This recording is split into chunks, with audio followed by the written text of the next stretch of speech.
But the key thing for the Rosicrucians is that these patterns, everything in the world comes directly from the One, from the mind of God. And then to be able to actually discern the different qualities and functions of things in the manifest world, including things like the different spiritual beings that everyone is connected to all the time, and to become conscious of those and how they affect us, there would be teachings hidden within geometric glyphs. Because again, the geometric glyph holds pure pattern information. It's a thought form from the mind of God of a pure pattern. So the Tree of Life holds a tremendous amount of embedded information. There are 22 paths connecting the 10 spheres on the Tree of Life. That's an aspect that's within the Tree of Life that actually shows us the coding pattern of anchors for energy in the human body, for the human consciousness within 3 points of the astral body, for the human life body within 7 points, and then for the human physical body within 12 locations. Just as in Chinese medicine, it's described there are 12 primary meridians. So these numbers are related to functions and the pattern from the mind of God. A huge amount is embedded in these, and different teachers can focus on completely different things from the same pattern, because it's holographic. It's like a jewel, and different facets of all these different things. So if we take a look at what we're looking at tonight, there's another pattern that's laid within the Tree of Life, which is that it has 3 different pillars inside of it. Now the 3 pillars have an interesting quality to them. On the left and the right hand pillars, which are sometimes referred to in the West as the pillars of mercy and severity, they don't go all the way up or all the way down. The only one that goes all the way up and all the way down is the central, or the middle pillar. And this is related to a very deep teaching of how to discern 3 different types of spiritual forces, or actually 3 different types of spiritual beings in the classical tradition. Now, unfortunately, this idea of discerning 3 different types of spiritual beings was primarily lost over time, so that in most external Western churches today, it's not taught anymore, unfortunately, because it was in the original tradition.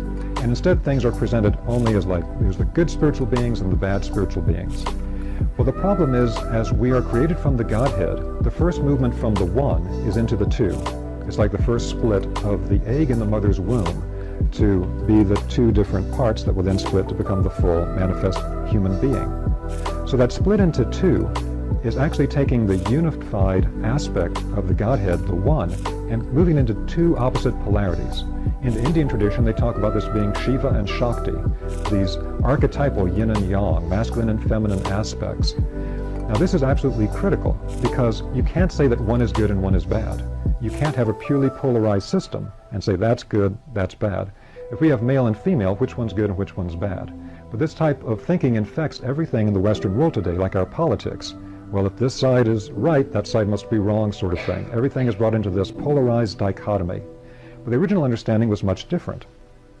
If we study classical teachings like in Tibetan Buddhism, they talk about, the path of development is not to one extreme or another. It's the middle way.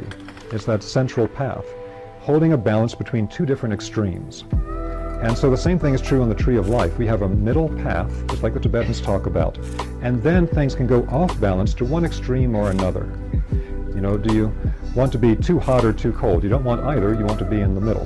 But this applies to everything within spiritual development. So again, we could talk a lot about this, but I want to give you the direct application of it now as a building block toward the overall concept of Rosicrucian initiation. So one of the things that needs to be discerned with this concept of the Godhead creating the world and the different levels of manifest being that are referred to in the classical text is that there are beings that connect to the middle pillar. They go all the way up and all the way down. That means they connect to the highest levels of the Godhead, and they also connect all the way down to the level of the manifest creation. In the Western tradition, within esoteric Christianity, this is connected to the Christ or Christic beings, or within the monotheistic traditions of Judaism, Christianity, and Islam, they refer to them as Michaelic beings, because Michael is considered to be the highest of the archangels. And so one of the names that is attributed to the term Michael is that the name Mikael means who is as God. And so that idea that Mikael holds the quality of the Godhead, but reduced in scale to where it can be interacted with at an archangelic level. The meaning of this is that when we hold to the middle way, perfect balance in all polarities in life, then we're on the path that takes us all the way. But through free will, through the mysteries that are described in the book of Genesis and in the Kabbalah and many other traditions, where through the exercise of free will, we can choose to go off to one direction or the other and get off balance. The same thing is true for certain types of higher spiritual beings, who actually have the spiritual task of being somewhat polarized and pulling us one direction or another. Now, the way that this got confused for the modern Western tradition is that some of the terms used in ancient times got to be confused together so they could no longer differentiate their meaning, which leads to a lot of confusion. So toward one hand, toward the left-hand pillar, you have spiritual beings that don't understand or really care for the physical world. The physical world is something that seems like a place of suffering. And many of the ancient traditions of the world were heavily influenced by these beings, with teachings of the physical world being an illusion, of the physical world being a place of suffering, get off the cycle of karma and reincarnation, etc. In the Western world, it was understood that these spiritual beings are advanced spiritual beings, more advanced than human beings. And they also have tremendous spiritual light. When one encounters them, one does not encounter a being of darkness. One encounters a being of tremendous light. And so the name given to the leader of this particular spiritual group was Lucifer, and these are Luciferic beings. Now, in most traditions today, this is completely confused because the term Lucifer is completely mixed up with the term Ha-Satan, or Satan, which is a dark being. And so all differentiation is lost. Again, this is a very deep topic, talking about the consciousness and activities of these beings, and it's made doubly difficult because there's so much baggage attached to the names today that are not part of the original tradition. The basic idea here is that to one side, you can go, even with any human being, toward a type of spiritual development where you really focus on spirit, but your physical life goes straight to hell. You know, you're not able to pay the bills, and your relationships with people suffer, and you're not taking care of business, and your life's not going that well, but you're really focused on spirit all the time, but not grounded. Now that can also lead, unfortunately, to forms of spirituality that are illusory or hallucinogenic, so that the things that are being perceived and worked with are not really real, or they're distorted through our lens in a particular way that's really not helpful. And so this is connected to what classically is referred to as the Luciferic extreme. Now, on the other hand, as you might imagine, it's the exact opposite polarity. If one is connecting to spirit, but not really following the full process of creation in matter and connecting to that, then the other is going to be deeply connected to matter. It's going to be deeply connected to the process of linking onto the physical materialization process and loving physicality. So human beings can fall into this as well by becoming completely materialistic, so that we don't even believe that spirit exists. Spirit is some type of illusion that we have. There's nothing but random evolution over time through completely physical biological processes, and there is no spirit, there's nothing of that kind. So this becomes a kind of modern materialistic scientific perspective that's very sharp in some ways, but has absolutely no spiritual perception. And so for complete materialists, they fall completely into this pillar. And so we can see that type of dichotomy that's being created here and holding the balance between it, between spirituality and life in the world. Now, the Ahrimanic aspect then took on other names in other times. The Gnostics referred to the being of Ahriman, or the beings of the same quality referred to as Ahrimanic beings, as the Demiurge. So you read all these Gnostic texts about the Demiurge, the dark lord of this earth that created the physical world. Then in Egypt, this polarity was referred to as Set, and Set was soon contrasted with Horus, and actually there would be an empowerment of the pharaoh by both Horus and Set when the pharaoh would take the throne.